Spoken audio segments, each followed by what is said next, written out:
Hello, everyone. Thanks for joining us today. You are listening to Arizona Gives Roundtable. It's the first in our series this year.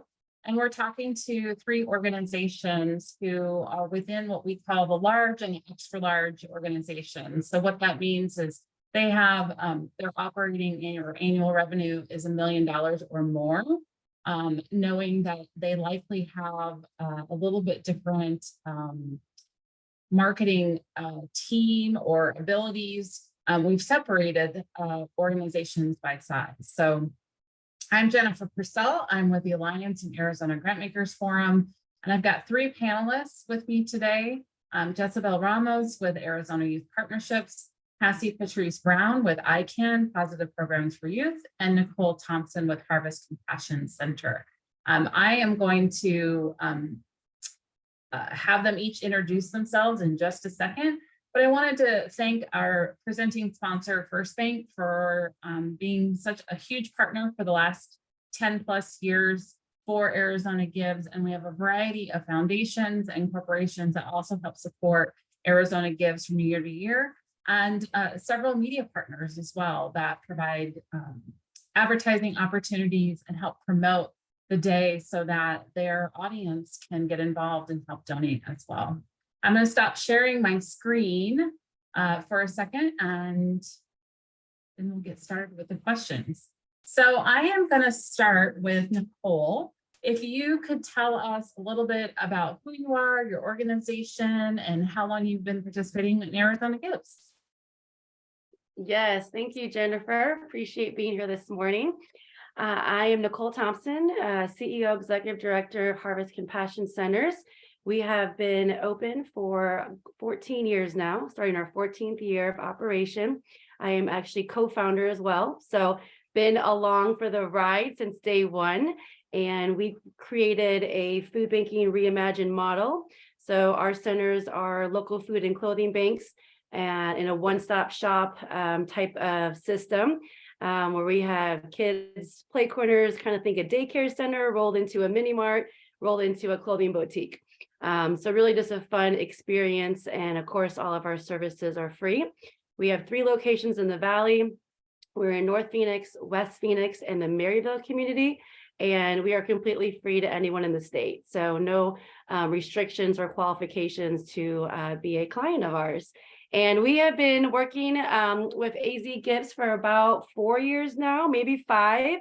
The first couple years just kind of signed up and made sure we were part of it. But the last 3 years, when COVID hit, we really took a deeper dive into how do we market this amazing day of giving and join the efforts of everyone else in our state. So we're excited to be a part of it once again. Thanks, Nicole. Jezebel. Hi, good morning. My name is Jezebel Ramos. I'm the Development and Communications Director with Arizona Youth Partnership. I have been in this role for a little bit over a year, so I'm still kind of brand new to Arizona Gives Day in the sense of like promoting it and with my staff and marketing. But since I started with the organization, I was kind of brought into Arizona Gives Day, so I've been participating with it since then, but I know that the organization has been participating in Arizona Gives Day well over 7 years now, so they've had a good track record with that. So Arizona Youth Partnership, they were founded in 1990, and we basically just work on building programs and solid foundations for youth and families by partnering with Arizona communities to prevent things like substance abuse, youth homelessness, lack of educational opportunities, teen pregnancy, and just challenging family dynamics. We're across the state. So my specific office, the headquarters, we are in Tucson, Arizona, but we have offices all throughout, and we provide programming all throughout the state. So we're kind of spread all over, which is really nice for marketing, actually. Great. And Cassie. Hi, I'm Cassie Patrice Brown, the Chief Philanthropy Officer at ICANN. Just a little bit about our organization. We transform the social, emotional, and educational well-being of youth in underserved communities.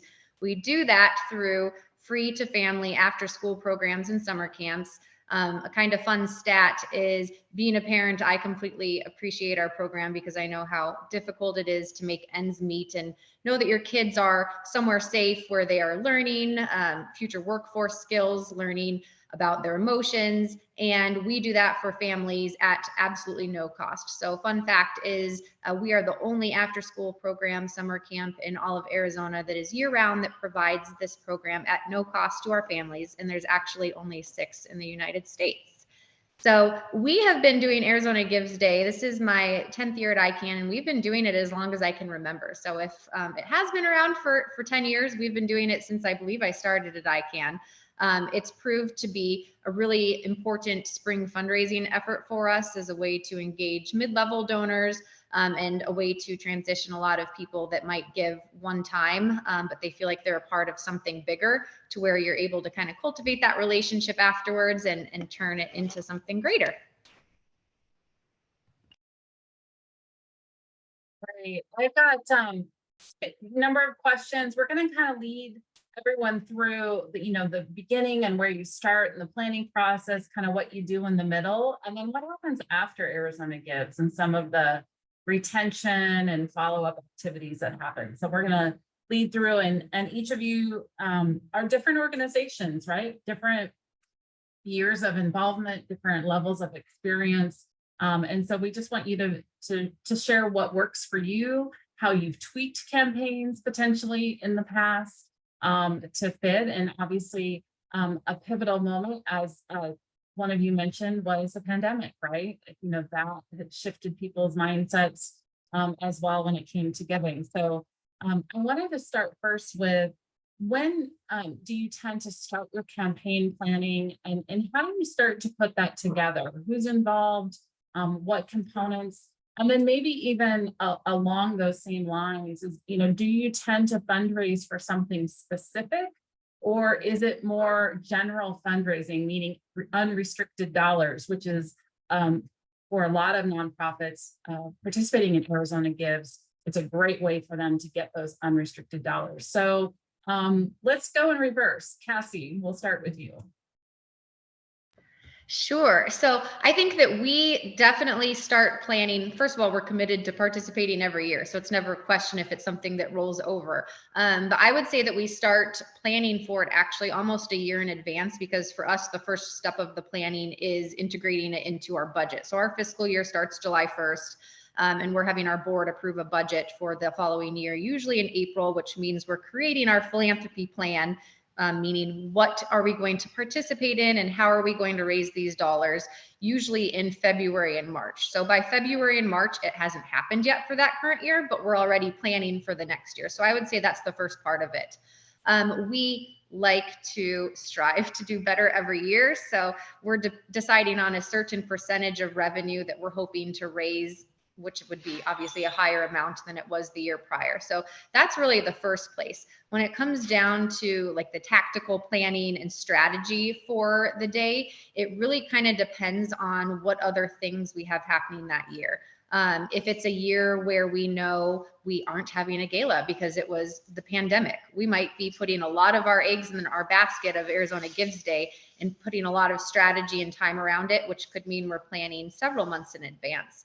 But if it's a year where we know it's our only singular spring event, but we did have something in the fall, just to kind of help with donor fatigue and keeping things even for staff planning all year, we may start planning for it three months in advance. Our favorite thing really is the power hours. And so there's only so much planning I think you can do in regards to the day until you find out what the power hours are, because ICANN's audience really likes the competitive aspect and wanting to see how many people they can donate. And you can't plan a lot around that until you know the power hours. So we're ready to do some things closer to the day as well. And then just touching on your question about, are we fundraising for something specific or something restricted? ICANN's greatest need is funding for staff. So that's our greatest expense. We have one building. Other than that, our other 4 sites are at schools. So we don't have a ton of other expenses that aren't people related. And that's not always like the sexy thing to ask for people to fund, I guess. So a lot of times what we do, rather than saying we're going to buy a van or we're going to buy books, is we kind of plan out levels on the website or on the Arizona Gives Day page as we would for like a gala live ask. So we'll let the donors know what our goal is for the day if we have a matching donor, and then we'll specifically say that it's funding to support all of our after school program and summer camp, but we're being specific in regards to what outcomes individuals can expect from the organization if they fund. And then similar to a live ask at a gala, we'll say, if someone were to give $10 or $100 or $1,000, what number of youth that could put through our program at no cost? Does it put them through a week of summer camp, or does it put them through a whole year? So we'll look at like our cost per child and let them know how much time in our program that would fund. And people seem to enjoy that. We're gonna go with Nicole. I can skip around. Yes, just like Cassie said, it's definitely part of our annual planning when we're looking at fundraising and the different ways we do that. So looking at the whole calendar year for us, it's January to January. So it's been on the calendar already for our spring fundraiser. Like I mentioned, we used to have an in-person spring fundraiser, and then COVID hit. I think it was about 3 weeks. We were gonna have a bowling event. And it was is the world shutting down or not? And then it was bowling's in 3 weeks.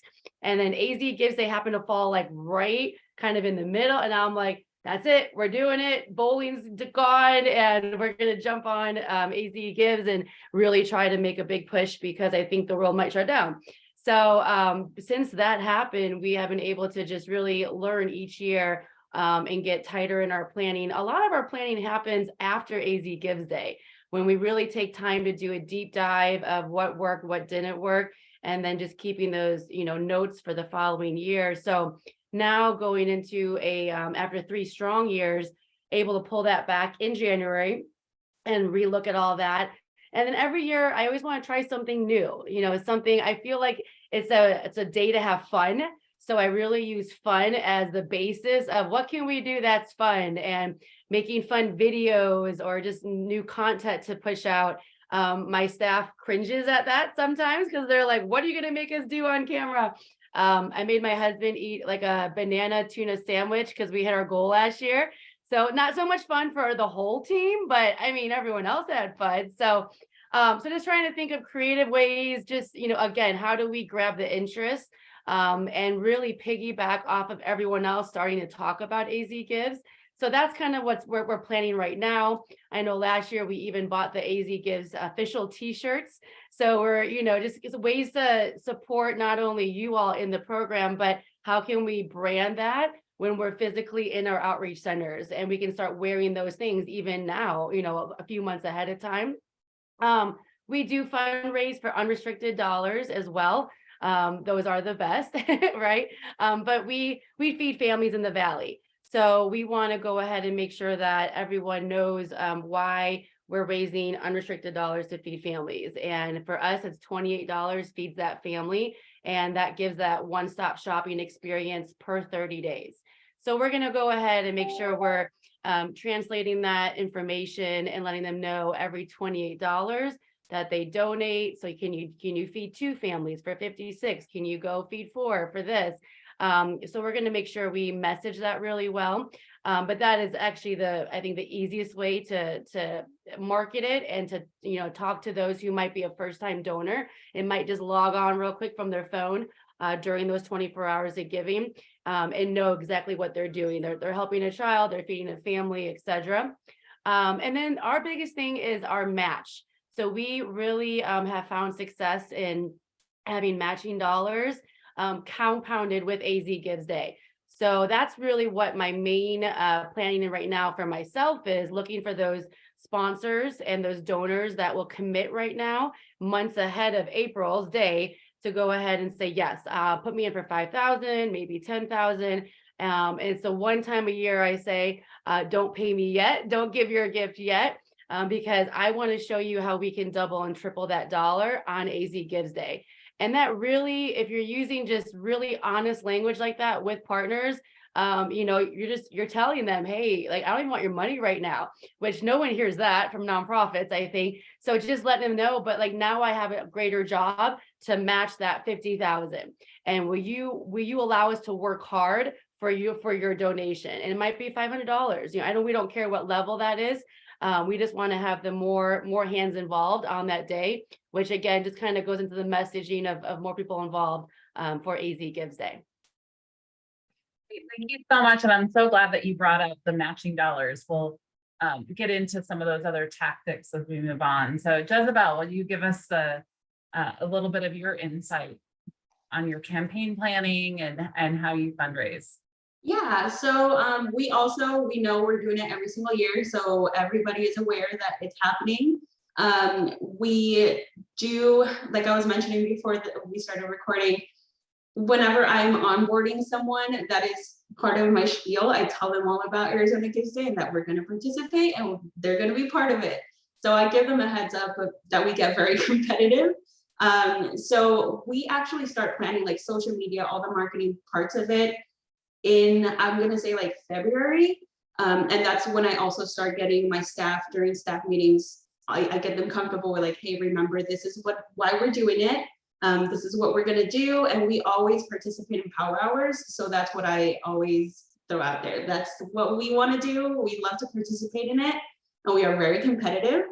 And we kind of go about it in like 3 different aspects. So I presented to the new hires as that's one of our main fundraising events.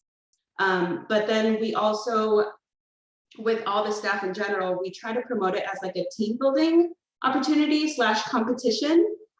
So I do rely on my staff a lot because we are so spread out throughout the state for them to go and get those donations. So we start the actual planning in February of what is going to happen, but we are well aware the day after Arizona Gives Day happens, we know we're gonna do it the next year. So we kind of start planning. We've had really good outcomes with our current plan. We do try to add a little bit here and there. Actually, a matching campaign is something that I'm looking into, hopefully doing this year. But we try to maintain it kind of easy because I do rely on my staff throughout the state. And we also go for those general fundraising dollars because the unrestricted amount, because we need those dollars. Unfortunately, because of grants, we are so restricted on what we can buy for our youth. And as you all probably know with youth programming, they want candy, like they want incentives, and that's how you get them to participate. And of course, we are so thankful for our grants, but there are so many restrictions that we really try to put that out there. And we try to explain that in our general marketing, like our email marketing. I try to explain that to our donors. But when it comes to our staff reaching out to their specific communities, then they can talk a little bit more about their programming. So this money will help the youth shelters, or this money is going to help the teen pregnancy program or something like that. So it just kind of depends on what my staff is promoting out there. But we really try to just stick to the unrestricted dollars so we can help all our programs. Great, thank you. And I'm noticing too, as I look at your organizations, you each are a little bit different in the fact that Kelsey, your organization is hyper regional or local. You've got one city, Chandler. Nicole, yours is regional, right? You're kind of more in the metro Phoenix area. And then Jezebel, you're statewide. So you've got locations all over, which that changes the dynamics in some ways for some of your campaigns. So we talked a little bit about some of your various campaign goals, but could you elaborate a little bit more on some of the specifics? Do you look at just dollars? Are you looking at the number of donations? Maybe if you have fundraising pages, are you trying to reach a certain goal with your fundraising pages, or the number of fundraisers that you have helping you? What kind of goals and metrics do you put in place to help you kind of get everyone on board? So Nicole, I'm going to start with you. Yes, we always want to definitely raise more than the year before. So that's where we start. And I feel that even if we raise $1 million, I have to go a little bit higher, we're not quite that high yet, but so I think it's a healthy, way to grow. We've risen our amount every year. So that's, I think the messaging has worked. and say, hey, we want to hit this maybe $100,000 mark. But we also do count the number of donors. So we do want to get that out to our people as well on, we had 55 people donate, whether it's during the power hour or whether it's just within that 24 hours of giving. So people like to see, okay, people I think have that competitive nature that I've heard a couple of times already. So, will you just jump on and help us, reach 200 donors, this day? And they feel that they're a part of something because they're number 101 or 102. So even if their gift might be $10, that's still helping us hit one of those goals. So we really use those two ways to kind of have our goal setting. But our big thing too is, especially for this event, is no amount's too small. Every dollar amount, again, having those matches help because they can be doubled. So, but again, making them feel valued in just, whatever that one single gift is, and then taking that elsewhere. So, yeah. Thank you. Kelsey. So for ICANN, it's a little bit different. I would say that Arizona Gives Day is a very, very small part of our budget. So we are not trying to go after raising a large sum of money. A lot of our strategies internally are really donor centered and donor focused, where we are spending a lot of time with like major gifts portfolios and mid-level gifts portfolios. So instead, our focus for Arizona Gives Day is really to have something in the spring that creates a lot of hype and fun. So one of our goals is to have this be something that we make accessible via the messaging and that all donation amounts matter. So we're focusing on mid-level donors that might each year give between $400 and $999. Also engaging our staff as a way to give one time during the year, that again, by giving $10, $25, you're a part of the mission, you're now a part of philanthropy in our giving. And then we also utilize this for one of our goals as a way to engage our volunteers. So as we know, volunteers are sometimes your greatest prospects to become donors. And once they've been partnering with the organization to work with our youth, this is a great time to ask them if, as a point of entry opportunity into philanthropy, if they're interested in helping us make a gift on Arizona Gives Day. Another kind of like goal or strategy that we utilize as well is with Arizona Gives Day being on April 4th, that's still before the window where people can make their 2022 tax credit. So another goal for us is, pulling a list from the database of who typically makes a tax credit in a calendar year, who hasn't yet, and then making personal phone calls to all of those people with follow-up emails and saying, thank you for giving in the past on Arizona Gives Day, or thank you for giving a tax credit in the past. Would you consider this year on April 4th making yours again? So like I said, it's really focused around not as much being a revenue generator, but being a really, really fun time to pull a lot of people together who may have already even given a gift during the year. Every single one of our board members give, every single one of our Henry's members who are leadership ambassadors give. And so we're really focusing on that hype to pull people together. And it also kind of serves for us as a really good reset time as a campaign goal for us to go out and kind of retrain these leadership ambassadors on our messaging again.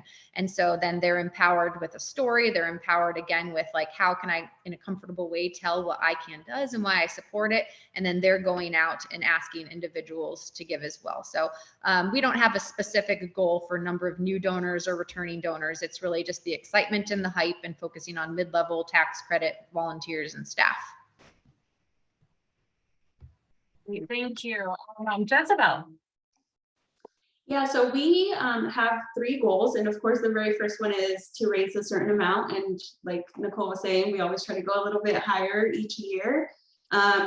So that is obviously the main one, but our other 2 really have to do with our community and also our partnerships.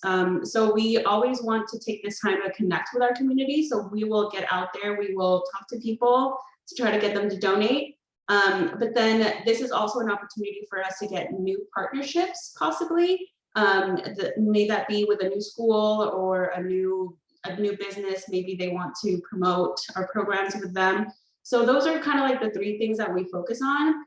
Obviously the dollar amount, but then also just making sure that we really get out there and communicate with our community and kind of engage them a little bit more in our programming and have them know that we have programming available for the community in general. So it's also a way to market for them to come in and actually participate in our program. So we kind of take that into.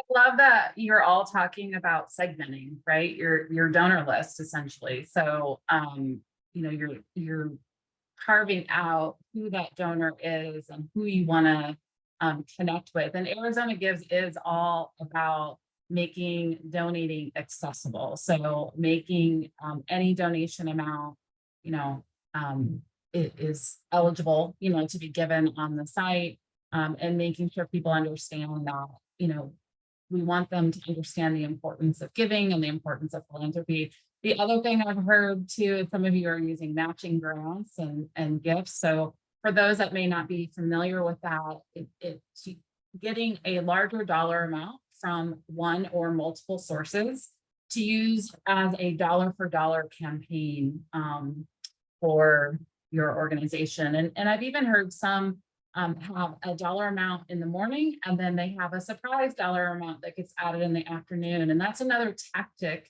that your organization can use, because you have the ability to input that additional dollars or matching dollars onto your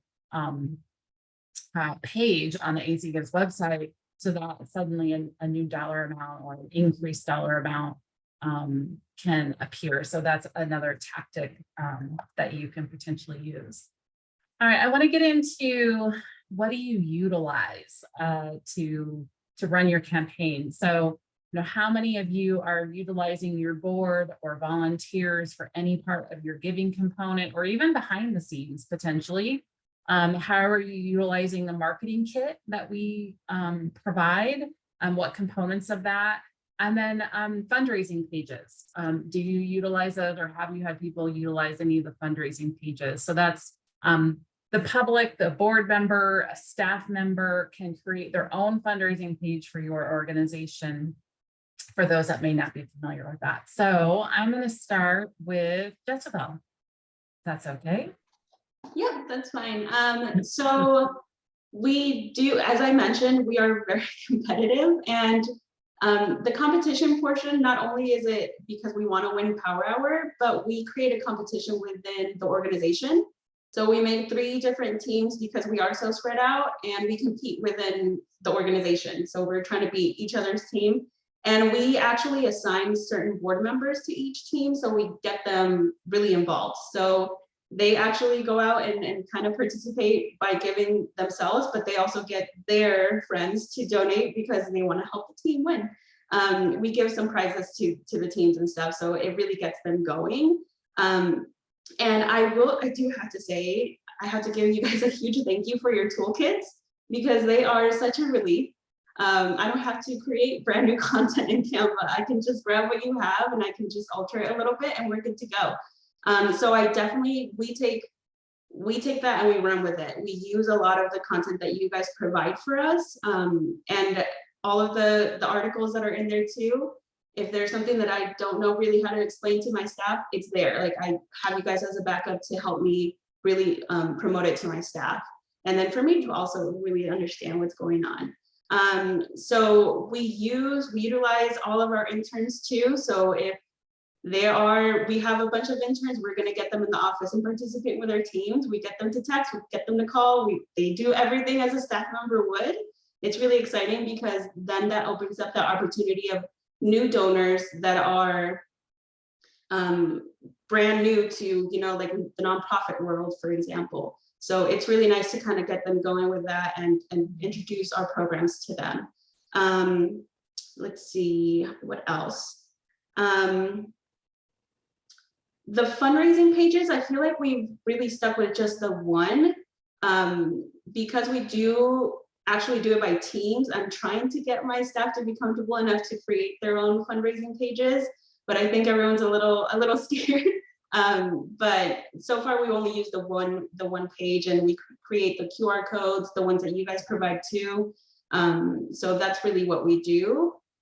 We don't create any new campaign.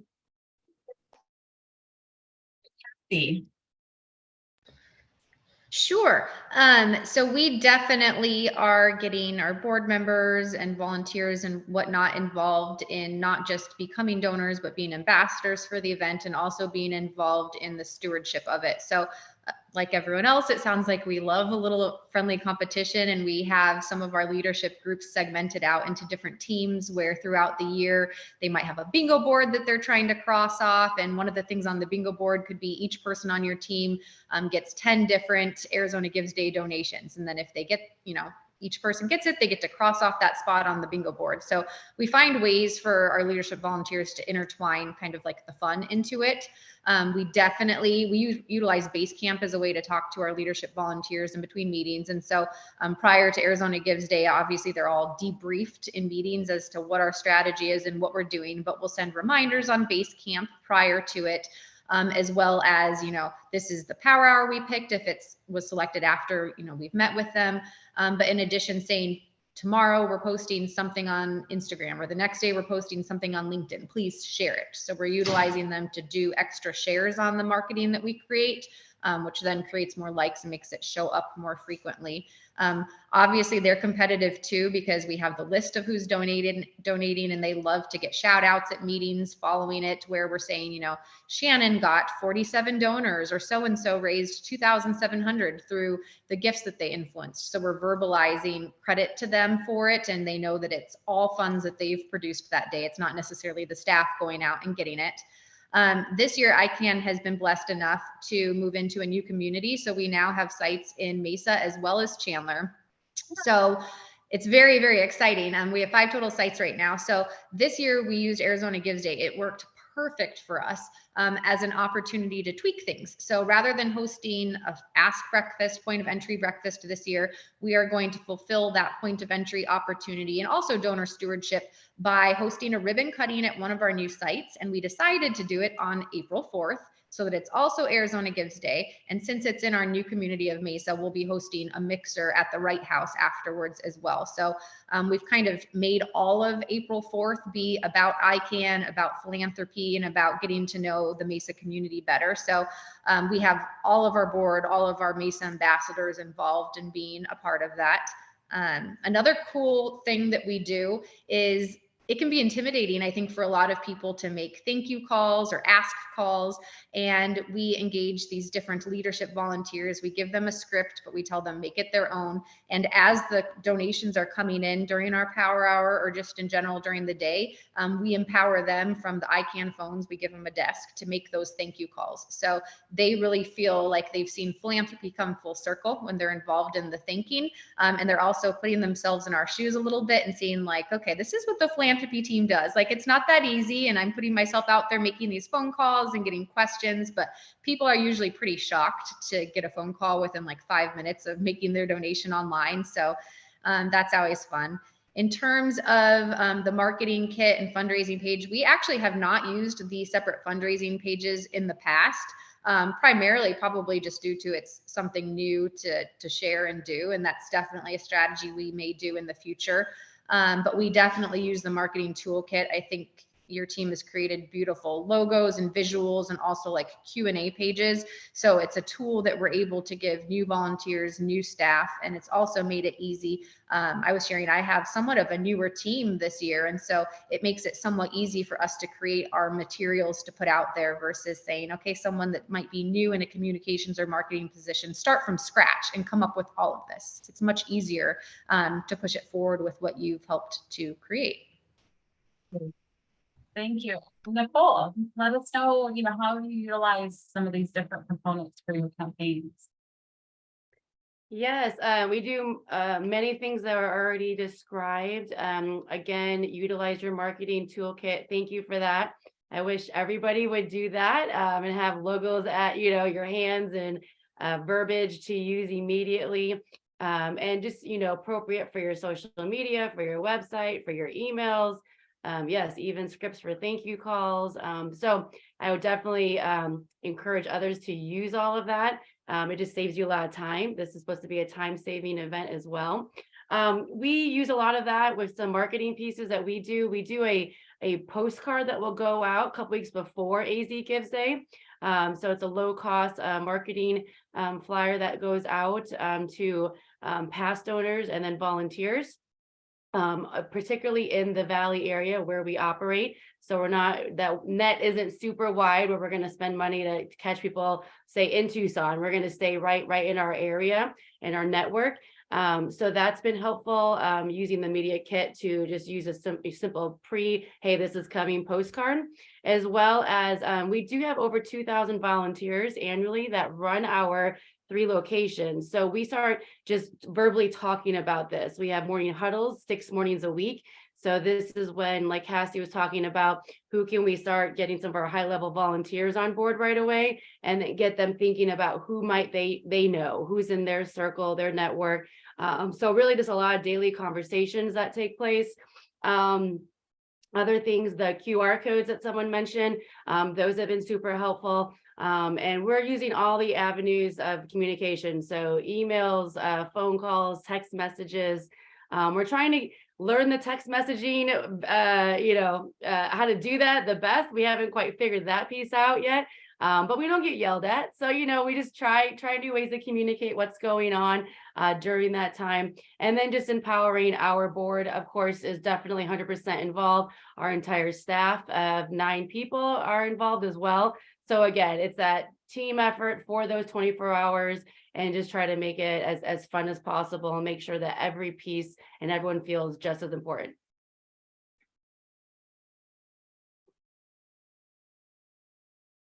Thank you. And I wanted to bring up the power hours that everyone's mentioned. So if we have viewers who are like, what the heck are power hours? Maybe they've never participated before.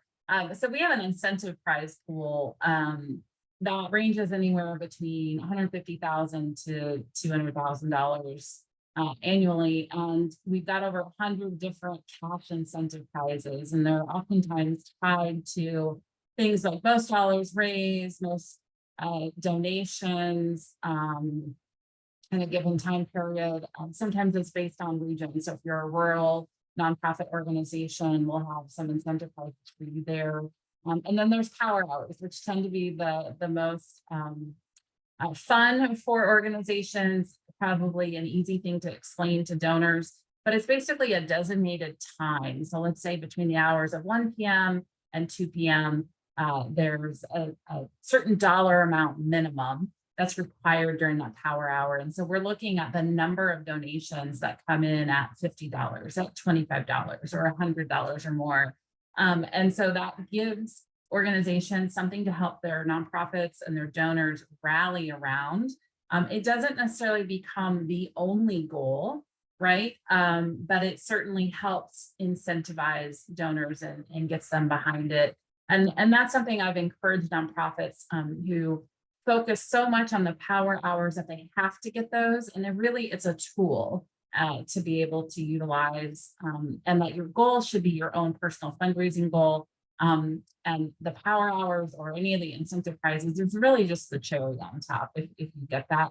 What we have found, however, is that those who do strive for a power hour tend to be some of our top organizations in total giving. So it definitely is a great strategy for you to use. All right, that was a little caveat. Sorry to go off on a little tangent there. So can you tell us when you start promoting your campaign and what mediums you use? I know you mentioned a few things earlier, but when do you start promoting your campaign? We have early giving, which is 3 weeks before the big day. Some people like to start well in advance. Other people's want to concentrate all their attention, just on a couple days. So can you talk a little bit about that? And I'm going to start with Cassie. Yeah, so we do not promote people scheduling their gifts in advance. We all almost like go, oh, someone made a donation. Like someone made a donation, I think on our Arizona Gives page last week. And we're like, no, like how is it, why don't? And so we actually do try to only start promoting it probably 1 month before. We'll share, we're doing Arizona Gives Day. This is the date. If we know the power hour, we'll share it then, and we'll share, what our goal is and what the goal will enable ICANN to do. But we really don't start promoting it in regards to, this is our niche amount, this is how many donors we're hoping for, or this is a power hour we're going for, really until like the week before. I think is Arizona Gives Day, it's a Tuesday this year. Yep, it's Yeah. usually the first Tuesday of April. So we do not start promoting it on Monday of the week. I would say the week prior on Monday is when we typically start to promote it, and we heavily rely on social media to do that. And so we're not doing it too far in advance so that people aren't hearing it for too long or forgetting about it or not knowing what day it is. So we utilize e-blasts, we utilize phone calls, and really primarily social media. I do have one other like fun, nice thing that we do. One of the ways that we kind of, after we've promoted it, when we hear that individuals are like, oh yeah, like I'll make a gift again, we do utilize calendar invites. And so once we know what time we want them to give, because sometimes people will give like 4 minutes before you're hoping for them to, and you're like, oh shoot, it wasn't like 12 noon yet. We'll send them calendar invites, and then they'll know, like it'll go off on their cell phones at the time that we're hoping that they participated in a power hour. And then we'll sometimes even do like group texts or phone calls the day of, so that, it reminds everyone today's the day. That's such a great idea of using a simple tool like a calendar and have them to book that or set a timer or whatever that might be to help you with the power hour. And I'm so glad that you mentioned, donor fatigue, because that was another question I had too. There's a lot of groups that get concerned about too many emails, too many social posts, et cetera, which is why we really try and narrow down the giving day to, a 2-3 week time period as well. But if you want to talk a little bit about that, obviously you're conscious of it, and so you're doing a smaller time frame. But for some groups participating, this is their major fundraiser. And so having a 3-week period really can help them. So anything to say about that? I mean, one thing that I'll add to that is, for us, one of our like campaign goals or strategies is to have it be a point of entry giving opportunity for people, where then, if they give it a mid-level amount, they go into a portfolio and we cultivate the relationship. If they don't, they're still being thanked and they're being added to our general communications, where they're receiving, e-blasts once a month. So with a goal being new donors, there's no donor fatigue because they haven't given before. So we don't have to worry about that. When we are doing reminder calls or emails, I know we kind of talked about like batching groups and pulling lists from a database before.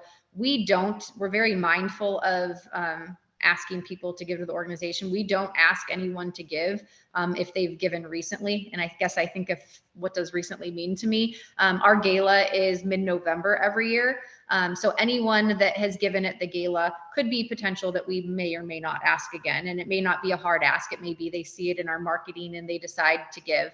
But we do only specifically ask people to give that we know have given before during Arizona Gives Day and have not given probably since January of that year. So between January and April 4th, if someone hasn't given, they would be a candidate to ask. But if they have given, whether it was a tax credit already, whether it was a different gift, we would not be asking them, and we're just staying away from that. And then yes, like we're utilizing emails and phone calls and texts and whatnot, but not overdoing it. Nicole, would you talk a little bit about, when you start your campaign and promoting it, what mediums you use, and then, the concern about fatigues and where this fits in with your general fundraising as well? Yes, we're definitely always concerned about donor fatigue, right? I'm always like, is it too much? Is it too much? I'm getting better at letting that go a little bit, because we have seen people that gave us a large gift, let's say late the year before, and then jumped on and, did another $1,000 on AZ Gives Day. So we're not, again, marketing that net's not too wide, but we are going to go ahead and make sure everyone does get that postcard, and that will arrive about 10 days prior to AZ Gives Day. We do an e-blast through our newsletter, our free e-newsletter that will go out 30 days before. So that's when everyone's going to start seeing that's coming up, kind of a save the date without having it be, I have to go somewhere on that date. Again, if we know power hour times, we can share those things. The postcard will go out. We tried that new last year. That's something that I was saying, we want to try something new every year. and it paid for itself in a couple gifts. And people actually, we got feedback on that. Oh, thanks for sending this.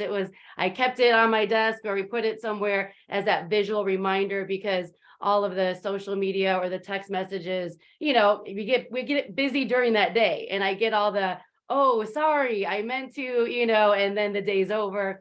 However, it's never a loss. They usually actually say sorry and go on our website and make a gift. So it's still a win no matter what. And we have AZ Gives Day to thank for that. But then, of course, about 5 days prior, I always say it's game on. And then we're going to ramp up everything on social media. We're going to send out a special blast to our folks. We'll have 3 blasts go out to those that are on our constant contact, basically. So you could be a major donor. You could be someone actually even out of state on that. You're going to see that. And you're going to get 3 blasts leading up to today's the day. It's happening right now. And that's where we do some of our fun videos and things like that. So they actually want to open up that 3rd email and see what, someone crazy is doing. And then we might send out one more before the day's over. Even though the power hour is over, we have until that. I know the times changed last year, so it made it harder for us to be like, okay, wait, it's the next day, but midnight, but noon. So we got to figure that out for this year. But we'll have folks jump on. Let's say it is midnight. I'll have 15 gifts come in at 11:55. So I'm usually the one that says I'll stay up and I'll do a couple more, posts or live little shots right there, laying in bed, but made my gift. And I'll even get some emails that come through say, I'm so sorry, but I got it in, and so it's something fun, and we want them to feel accomplished. We do try to do a thank you email, like Cassie was saying, that thank you call right away. We did thank you emails immediately. So our communications manager is sitting there at her computer all day long and sending those quick emails out. You're awesome. We just saw your gift came through. And then we tell them, please tell a friend. So we're trying to actually let that gift multiply immediately and give that challenge of just tell one person right now, and and ask for that small gift, that $5 gift, $10 gift, to engage just one more donor that day. So those are kind of things that we do immediately. And then the next day was important too, just let everyone know that it is over. We found that out a couple of years ago. We got bombarded. We didn't do a good job, I guess, because they're like, hey, it's today. And I'm like, oh, it was yesterday. So we do try to wrap it up the next morning. So I think that was an important piece that we learned over the years. Again, just so we're not miscommunicating with folks, or they're not asking their network, to give on a wrong day. So.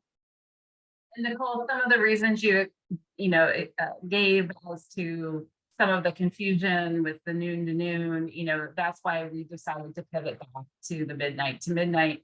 Just messaging is easier for everyone. And, we learned from it. But, we've gotten the majority of people were interested in trying it, when we did the survey for it. So, you live and learn, and we just decided to move back. It was more challenging.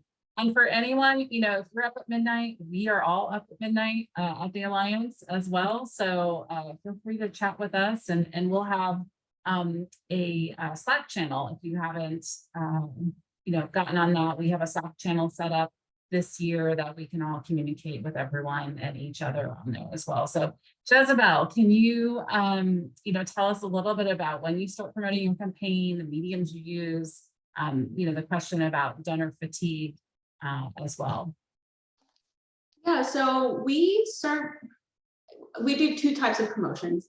So we have the promotions towards our donors, but then the promotion to our staff. So the one for our staff, it's going to start probably next month. That's when I start doing my presentations to them and I get them going with that. But anything going out to our actual donors is going to start in March. So, and that will be something just very small. It might be just on our e-newsletter, just a reminder, like, hey, save the date, this is what's going to happen. And because we do get very competitive with the power hour, that's the one thing that we hit on, because we've won it a few times. We want to keep our crown, we call it. So that's how we try to promote it to our donors, for them to help us out and be ready in April. So once we get to April, though, we don't do a huge amount of blasts except the week before, like Casey was saying. So on that Monday, we'll probably send out hey, just a reminder, this is coming up next week. And then the day before, we will definitely do at least 2 posts. On the day of, we actually do a countdown to the Power Hour. And then the day after, we definitely do a thank you. Number one, because it's just a quick thank you for everyone who shared and, you know, supported us. And then also, like Nicole was saying, it's like, all right, it's done. Thank you. If you want to keep donating, go to our website, something like that. It kind of puts that end. I can't say that we really get too strung up on the donor fatigue, because we do our annual appeal like in December. So we've had that kind of a big gap in between where we haven't done a huge amount of asks. So that's the one that we really focus on, like, hey, this is coming, get ready, help us out. As I was mentioning, we get very competitive with our teams. So one thing that we do is each team, they have that 1 hour for Power Hour. Well, they have about 2 hours to kind of all get together. We do maybe like a potluck or something like that, and everyone sits down, and at 12 everyone has a copy and paste text that we just send out, and that's all we do for a good 45 minutes. So that's kind of what our staff does to promote the campaign too, but that's on the day of. But when it comes to promoting for everyone, we do tons of social media, we do the email marketing, and then we're also starting to get a little bit more into LinkedIn, so we're going to start doing that. And we also sometimes, for our rural communities, because we are in so many of them, we will put out something in the newspaper. So it just kind of depends what's available, again, in our grants and stuff like that, but we try to target mostly through social media. So I have a couple more questions remaining. One of them was really like activities that you're doing on the day before, just before or after.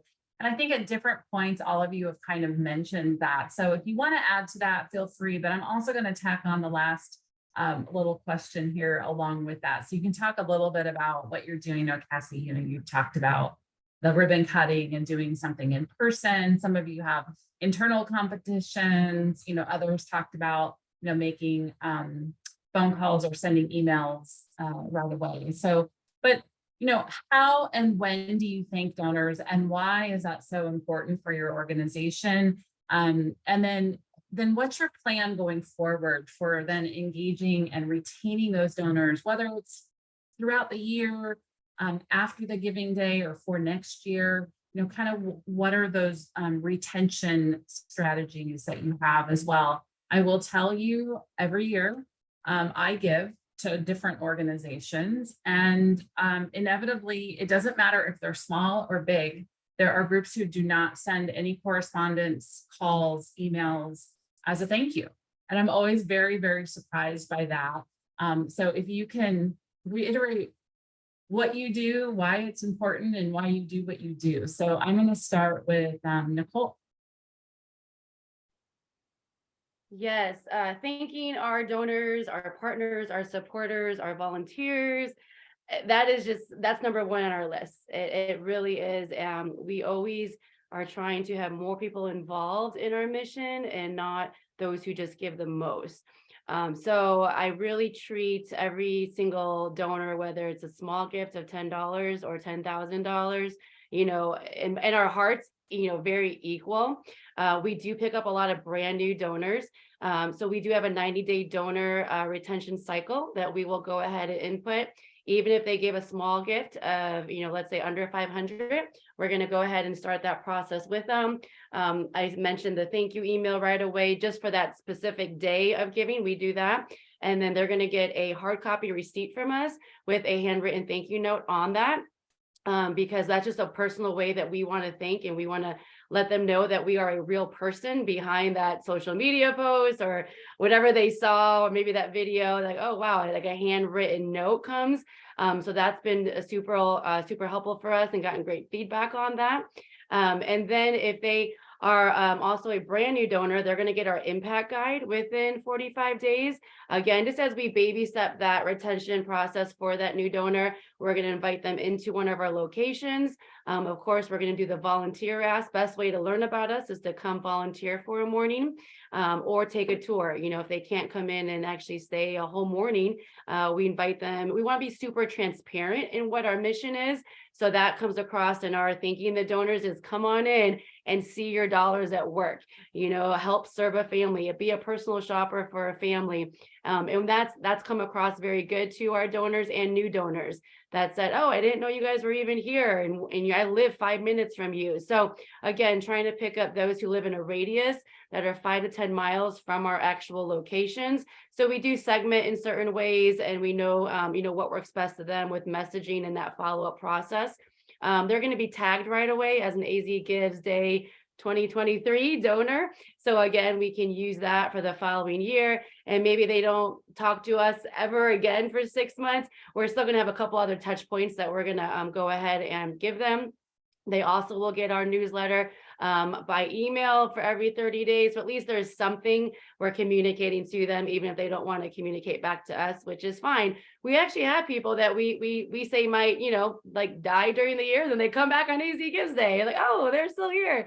So we want to respect, the donor and their privacy and how they want to give and what they want to be a part of to the level that they want to do that.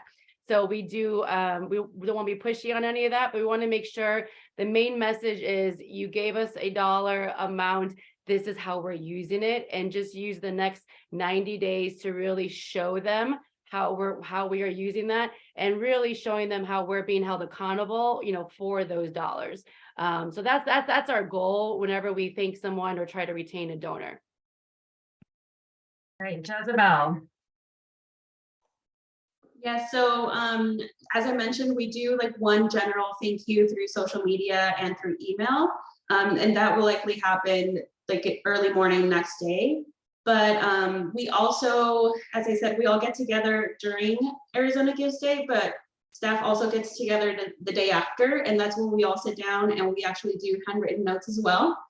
So we do like little postcards or something, and we all sign it and we mail it out. We also include their receipt just, for their records. And I think this is when we actually start to worry a little bit about donor fatigue. So we don't want to bombard them with other things that are going on, any other ways that they can give just yet. So what we do is that we just start to send them our e-newsletters, or we make sure to always send them an annual report. So that is one thing that we for sure try to give them, just so they know, like, this is where your money went. This is what you did.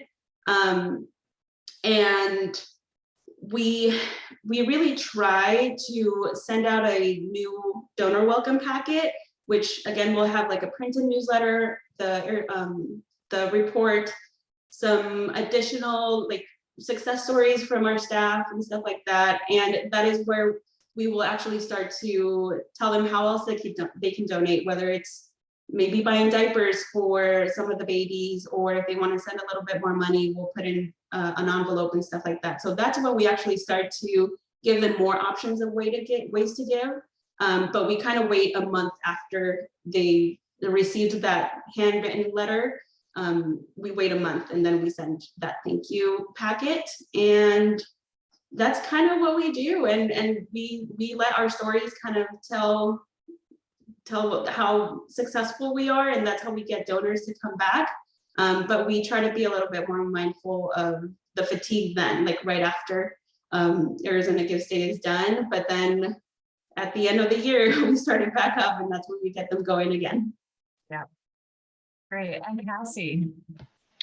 Yes, so I already shared what we're doing this year with the ribbon cutting and mixer, but something that was neat that we did in a previous year was we did kind of like a restaurant give back lunch or night, depending on when our power hour was. So the restaurant gave back whatever it was, 20% of the sales from lunch or food during that time. So we obviously made sure we had ICANN staff and volunteers present during that lunch period.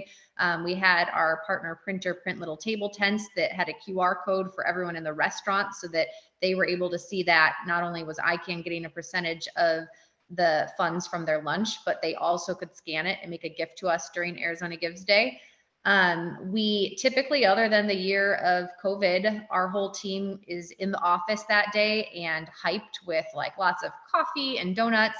We're getting on the intercom so that everyone in the building is hearing when donations are made or what amount we have raised or how many people we've touched during Power Hour. And then we really try to make it special too with our staff the day after, because it's our chance to bring the whole organization into like our culture of philanthropy. It's fun, it's hard, but donors are at the center of it.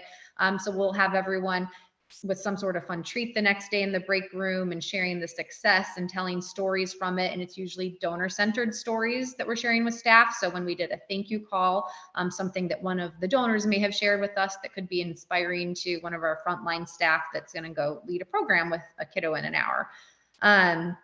In terms of what we do to thank our donors. So like I mentioned, we do a thank you call almost in real time after the donations have been made, probably within an hour of each of them. We did invest in a program that everyone can look into. It used to be called Gradivit. Now it's called like Gradivi, I believe. But it's the opportunity to make videos to send donors, and you can have multiple people be in the videos. It nests them together. You can put text. And I am not like a tech savvy person, and the system is pretty easy to use. Donors can actually, when they receive the video, you get metrics if they've opened it, but they can also send you messages back. So we send that to everyone that made a donation the day afterwards. So they get, a 10-second snippet, thank you from our CEO, and then a 15-minute snippet from our board chair, and a 20-second snippet from one of our youth. So they're really able to have access to then being thanked by people that probably wouldn't have been able to do, that many thank you calls. So that program has worked really well for us. All donors, no matter what amount they give at any point during the year, in addition to the thank you call, they get a handwritten board thank you note within a month of the gift. So if you can imagine, like our April board meeting mid-month is very, very busy. All of our board members are being sent home with like 30 cards each to handwrite and mail. And then we definitely follow up with our sponsors afterwards. We do sponsorship reports. We put their logos on it. We let them know the metrics of what we've raised. And they tend to really enjoy receiving that. Great. Thank you so much, all of you, for sharing your insights and what you're doing. We're doing this so that everyone can hear from peers and get inspiration and ideas. As you probably realize, the campaign is slightly different, and how they utilize some of the tools is different. How they communicate, one person mails, others focus on social media a little bit more, and email obviously tends to be the common denominator for most. So I just appreciate all of your time and energy and effort you put into this last hour with us. And I know that those viewing this are going to have a lot of really, really good food for thought for this. So we hope you all have an amazing and fantastic Arizona Gives Day. We're looking forward to it and appreciate it.